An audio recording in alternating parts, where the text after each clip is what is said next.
Okay, so we're going to start picking some apples for my apple juice and then obviously cider. So we're going to get a couple of different varieties, we're going to get a couple of different eaters and cooker.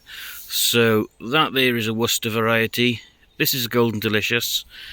In the back corner there, trust me I can't get it to zoom in for some reason, but that's a Bramley, and then a tree I've got at home, I think that's a Gala. So we're going to do 4 different varieties, 3 eaters and 1 cooker. I'm hoping to get about, what's that, that's a crate that'll probably hold about 20 kilo. I'm hoping to get about 5 or 6 of those, and we'll see how we go.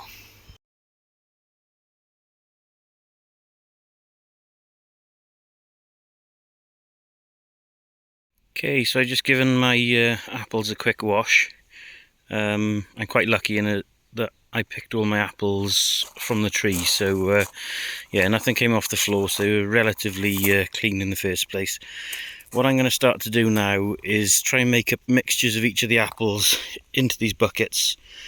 The buckets will hold 30 litres, I think, so I'm going to do that just so I get a good mixture of the apples in the buckets. And then what I'm going to do is quarter each of the apples,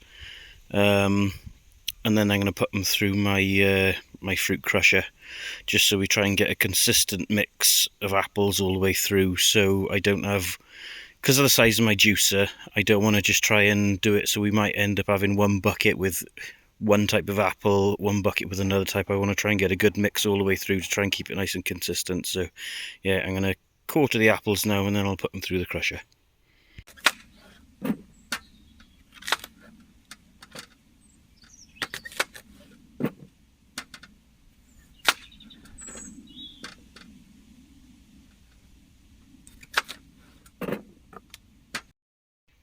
Okay, so I've quartered my apples now.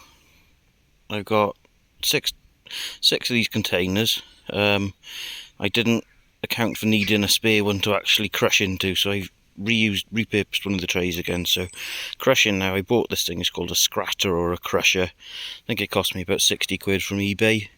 The hopper probably holds about, I don't know, 10 litres at a time, so I'm just putting the quarters into there and then crushing them through. So crank handle on it, so I think I'm going to have a very sore arm by the time I'm finished, because yeah, I've got 120 kilos of these to do. So I'll get going, I'll set up the camera and start doing a little bit of recording as well.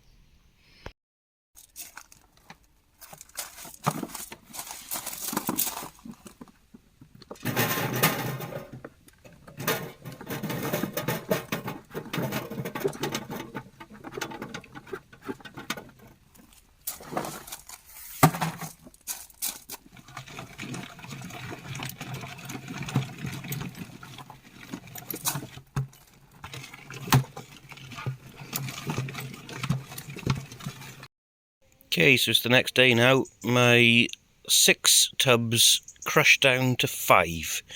So I've got 5 30-litre containers full of crushed apples.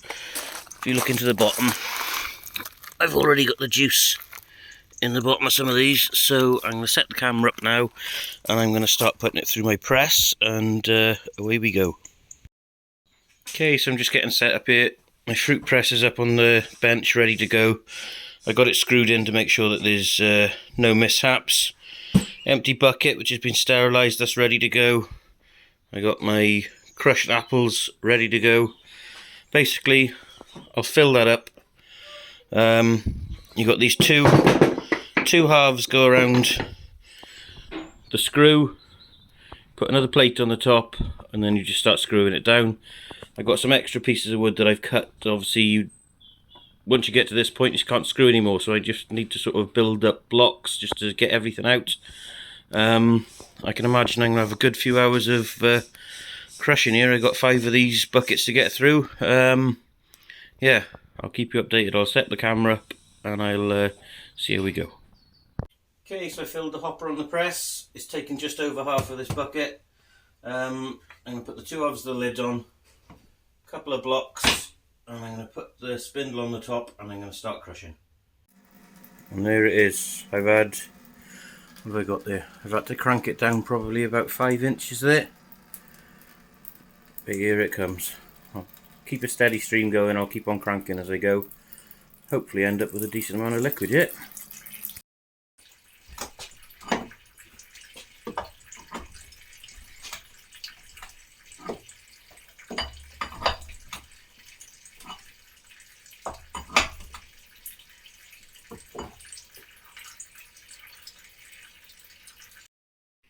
Okay, so I've just finished, well, washing all my equipment and trying to tidy up a bit. I've decanted some apple juice straight off to go to family members that request it. If you can see here now, I've got 2 barrels, drums, jugs, whatever you want to call them. Got 16 litres in each, so I've got 32 litres left. I think it was 36 total is what I had from all my apples, but I got 32 litres, which I'm going to be trying to get into cider.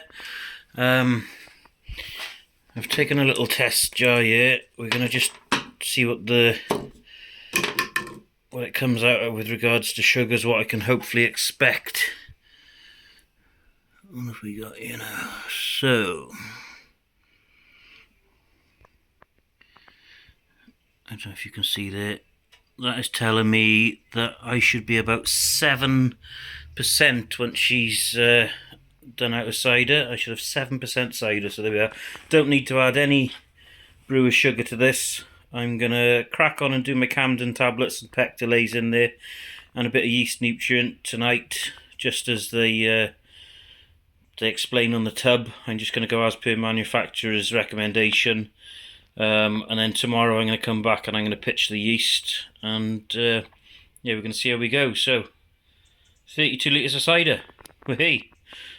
Okay, so it's the next day, just a quick one. I realised I didn't explain why I was putting any of these things in. Start off there, that is the sterilising and cleaning solution. Obviously that's what I've done all my vessels, buckets, etc. with, make sure that there's no contamination.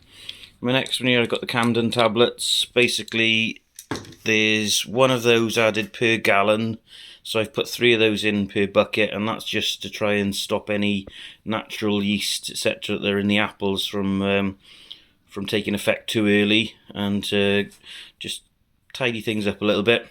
Pectolase, that will break down any fibrous matter that is in the apple juice.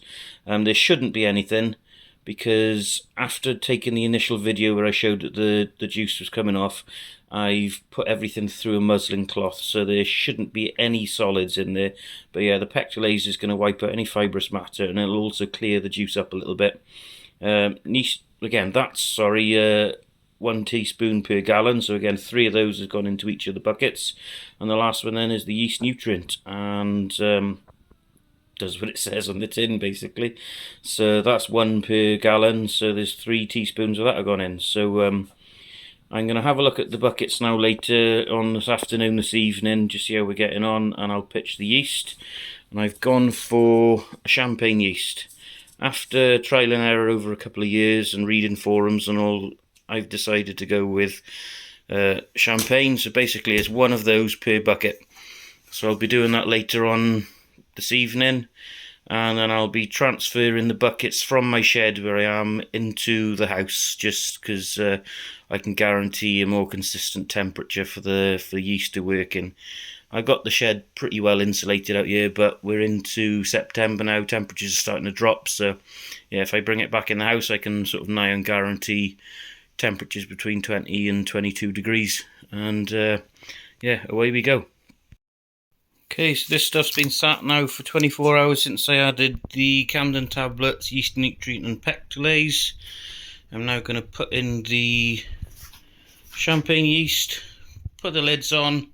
It's coming down the house, and I'll check it in about a week's time, and then I'm guessing maybe 2 to 3 weeks total time it'll be done.